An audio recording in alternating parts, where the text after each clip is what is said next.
Hello everybody, welcome again to my channel. This is Fish. In this video, I'm going to be updating everyone on what I got going on recently. I haven't really been making that much content, but I have been still working on my PCs and doing some deal hunting. Kind of been just trying to do my best to get by in the current climate with PC building. I've been scouting deals and I've actually found quite a couple good deals that I'll go over in this video. But I'm sure, as most of you know, increasing prices of memory, things have been a lot more difficult. Luckily, I'm still in a good place to build PCs because before the RAM crisis started happening, I started actually looking for DDR4 memory and kind of just buying everything I could find and stacking up DDR4 memory. Since DDR4 was slowing down in production, I thought it would be a good time to buy as much as I could since it started going up in price. And it just so happens that with the RAM crisis coming, I put myself in a good place to have enough memory to build future PCs. With that being said though, I've noticed this year it's been a lot more difficult to sell PCs. I don't know if it's just the economy or a lot of other factors, but I know that around this time last year, I was doing really well, selling roughly 3 PCs a month. But this year, I've been very hard pressed to sell a computer. Granted, I've still made some sales, but I would say now I sell maybe like 1 computer every month and a half at that. Now, I have sold 2 computers to family members, but I don't really count those because I feel like in a way they're just kind of helping me out. And even though they really do need a computer, and it is technically a business transaction because I'm giving them a product, they're giving me money. It's not like I'm giving them a crazy discount, but at the same time, they're not giving me more money than what I would have sold the computer for to someone else. So if I count those sales for my family members, I've sold about 1 computer each month, which I guess isn't that bad, but it's been harder to get more profit from each computer because of the prices of hardware and how everything is going up. I will say that it's felt very challenging to build in this current climate, and this year has definitely seen a lot of different challenges with building, but I'm still hanging in there and still building these computers. And what I've noticed recently is the real budget PCs that I build that are around the $500 to $600 range are doing really well. Those ones usually sell pretty quickly. Granted, they still take about a month to sell, but at least they do get sold. But if you watched my last video, the RTX 5050 PC that I built, that was a little more expensive because I bought all the parts brand new except for the CPU. I'm still struggling to sell that PC, but now with the recent RAM crisis, I feel like it's at a really decent price, a very reasonable price. If you were to build something similar now, it would definitely be a lot more expensive. But then also, if you were to get a pre-built around the same price from, let's say, Best Buy or Walmart, you actually would not be getting that much better of a deal. It would actually be more expensive still and probably just the same performance. So I'm hopeful that someone will notice that and buy that computer soon. But until then, I'm just still hunting for hardware deals and building PCs as low as a price as possible so that I can help others to find a decent deal on a good gaming PC, especially with the way that things are going. It's just really expensive to build your own computer right now. And if I can make it easier for anyone by building them their first computer or building them a computer in general and giving them a decent price, then I'll definitely feel like I'm doing something good here and, also showing you guys the journey and showing you my experience with selling these computers to people in my local area or online, and just everything that comes with the territory of PC building and selling used and new hardware. But I hope this all makes sense to you guys, and I'm just going to stop rambling and get into the latest deals that I found recently. I feel like I found some pretty good ones, so let's get into that and just see what we have. So recently I picked up this old PC that was on Facebook Marketplace from somebody, and after doing some haggling, I talked them down to $250. I'll list the specs here on the screen. And going into this purchase, I only really knew that this computer had an i7 7700K, an RTX 2070 Super, and 16 gigabytes of DDR4 memory. I was really interested in the graphics card in this computer because a 2070 Super usually goes for around $160 to $180 on eBay. So I thought with that graphics card and then all the other components inside, $250 seemed like a reasonable price. My plan for this was to pick it up and do a case swap, get all the parts cleaned up and put it into a nicer looking case and hopefully sell it for a good price. Once I started getting this PC disassembled, that's when I got a better understanding of what parts were in this build. The motherboard in this PC was a Z270 SLI Plus ATX motherboard, and then looking at the power supply, I was surprised that it had a Corsair RM850X power supply. This power supply was definitely overkill for this build, but this will be a good addition to a future build that needs a higher wattage power supply, and it came with all the cables included, so that was good too. The cable management in this PC was actually not that bad, so that was cool to see. It was very dusty though and dirty, but I noticed a lot of the used PCs that I buy out here in this area are very dusty because of the environment, but I'd much rather have dust than any sort of water damage from humidity. Another thing I noticed when taking apart this PC is there were some screws missing for the motherboard, and then some of the screws that were used for the motherboard were definitely not meant for the motherboard. You had some coarse threaded screws as well as some like drywall screws or something. I'm not really sure what they were, but yeah, those were in there as well.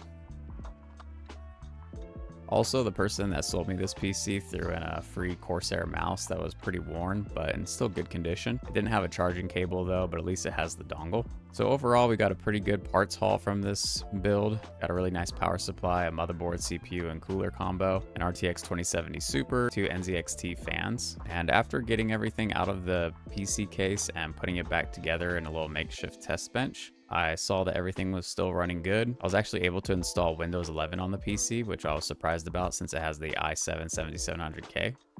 So that was really good to see. That way I don't have to do it later after I get the computer built. I'm going to be putting a Rosewill 650 watt power supply in this build since it makes a lot more sense with the components that are in this PC. And I'll be putting all the PC parts into this Zalman Chronix black ATX mid-tower case. This ATX mid-tower case has 3 pre-installed infinity mirror fans, and it has that fish tank design that everyone really likes. The fans are also ARGB, so that'll be cool. And there's also plenty of I/O ports on the front of this case. So after installing a new CMOS battery, let's get to a montage of me building this computer.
So after getting this PC built, I noticed that the i7-7700K and the RTX 2070 Super were sort of bottlenecking each other. So to get some better performance out of this PC, I decided to take one of the builds I had already built recently, and I decided to do a swap of the GPUs. So I swapped the RTX 2070 Super and this PC build with an RTX 2060 because I thought the i7-7700K and the RTX 2060 would be a better match. And after doing so, we got some better performance and not as bad as a bottleneck, but this CPU and GPU combo still has a slight bottleneck. I definitely wouldn't pair a stronger GPU than the RTX 2060 with this CPU. If anything, this CPU would probably actually work better with something like a GTX 1660 Super or 1660 Ti.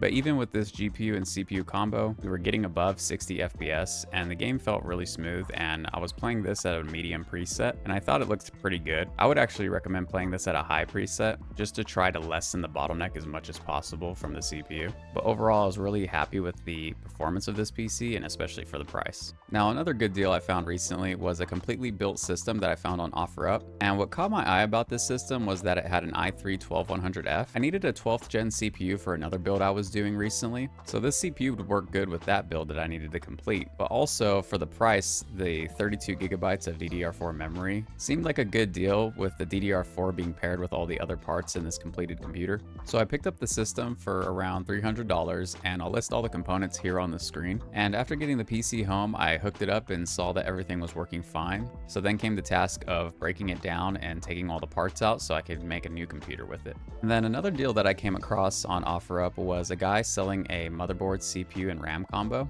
After talking to him, I was able to negotiate a price of $200 and went and picked up this combo. This combo ended up having a Ryzen 7 3800X CPU paired with an Asus TUF Gaming X570 Plus Wi-Fi motherboard, as well as 4 sticks of DDR4 memory clocked at 3000 megahertz with a cast latency of 15 for a total of 32 gigabytes of memory.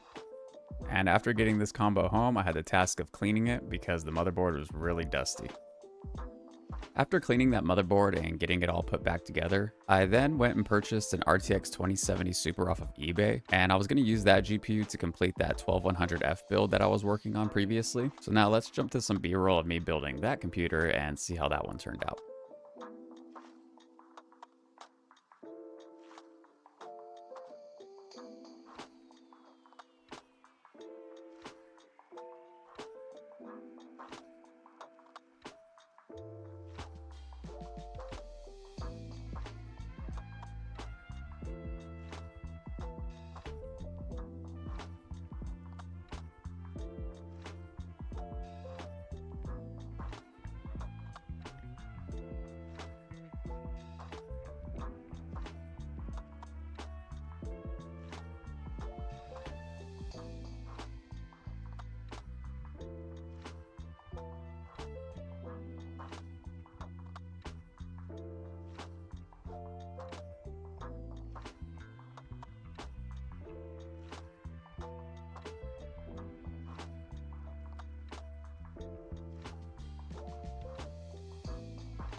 So after getting this PC built, I was running into an issue where every time I tried to download any games or do any file transfers, the PC would crash to a blue screen and then restart.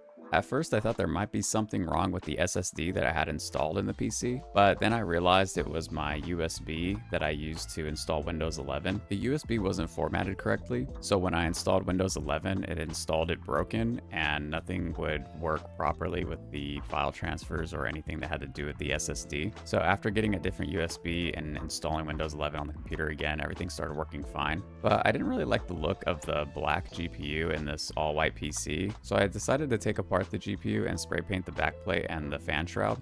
And after applying some new thermal paste and putting it all back together, I think this build looks a lot better. And after doing some stress tests, the PC seemed to be running fine. But I realized that the 12100F and the RTX 2070 Super are not a very good match when it comes to performance. After doing some research, I realized the 12100F is almost similar in performance to the i7 7700K. So I kind of ran into a similar issue that I had with my previous build. So I ended up ordering a i5 12400F.